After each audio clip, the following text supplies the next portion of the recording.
நம்ம Ashwin sweets and snacks export பண்றதுக்கு 7373041434 மற்றும் www.ashwinsweets.com கான்டாக்ட் பண்ணுங்க. சென்னை மகாலிங்கபுரம் பகுதியில் கனமழையால் மரம் முறிந்து விழுந்த நிலையில் அதனை அடுத்து எஸ்பிபி சாலையில் மழைநீர் தேங்கி நிற்பதாலும் பொதுமக்கள் மற்றும் வாகன ஓட்டிகள் சிரமம் அடைந்து வருகிறார்கள்.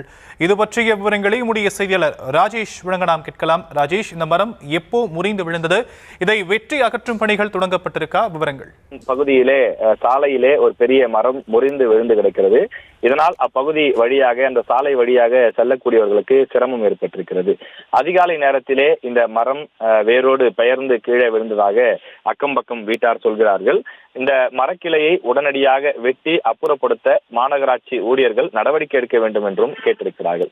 நீங்களே திரையில் பார்க்கலாம், அந்த மரத்தினுடைய வேர் சரியாக மண்ணில் ஊன்றவில்லை. காரணம், அது நம்முடைய நாட்டு மரமாக இல்லாமல் வெளிநாட்டுகளில் இருந்து கொண்டு வரப்பட்ட அந்த சாலை ஓரங்களில் வேகமாக வளர்ந்து நிழல் தரக்கூடிய வகையிலாக அமைக்கப்பட்ட மரங்கள். இது போன்ற மரங்கள் தான் வழக்கமாக ஒவ்வொரு ஆண்டும் சென்னையிலே மழை நேரங்களிலே விழுந்து விடுகிறது. இந்த 3 நாட்களில் மட்டும் சென்னையில் 10க்கும் மேற்பட்ட இடங்களில் இது போன்ற மரங்கள் பெயர்ந்து கீழே விழுந்திருக்கின்றது. காரணம், அவற்றின் வேர் வேப்ப மரம் அல்லது புங்க மரம் இது போன்ற நம் நாட்டின் மரம் போல ஆழமாக வேரில் சென்று ஊன்றுவதில்லை. இதன் காரணமாக இது போன்ற சிரமம் ஒவ்வொரு ஆண்டும் சென்னை எதிர்கொள்கிறது, சென்னை மக்கள் எதிர்கொள்கிறார்கள்.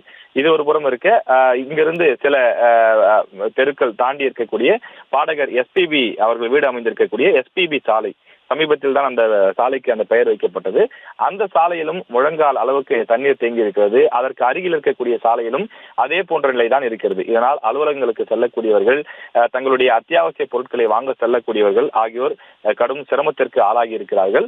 தண்ணீரை உடனடியாக அப்புறப்படுத்த வேண்டும். காரணம், கழிவுநீர் கலந்து விடக்கூடிய காரணத்தினால் சுகாதார சீர்கேடு ஏற்படுகிறது. பல நோய் தொற்று ஏற்படக்கூடிய அபாயம் இருக்கிறது. எனவே தண்ணீரை விரைந்து வெளியேற்ற மாநகராட்சி ஊழியர்கள் நடவடிக்கை எடுக்க வேண்டும் என இப்பகுதி மக்கள் கோரிக்கை விடுக்கின்றனர். தற்போதைய விவரங்களுக்கு நன்றி ராஜேஷ். நம்ம Ashwin sweets and snacks export பண்றதுக்கு 7373041434 மற்றும் www.ashwinsweets.com கான்டாக்ட் பண்ணுங்க.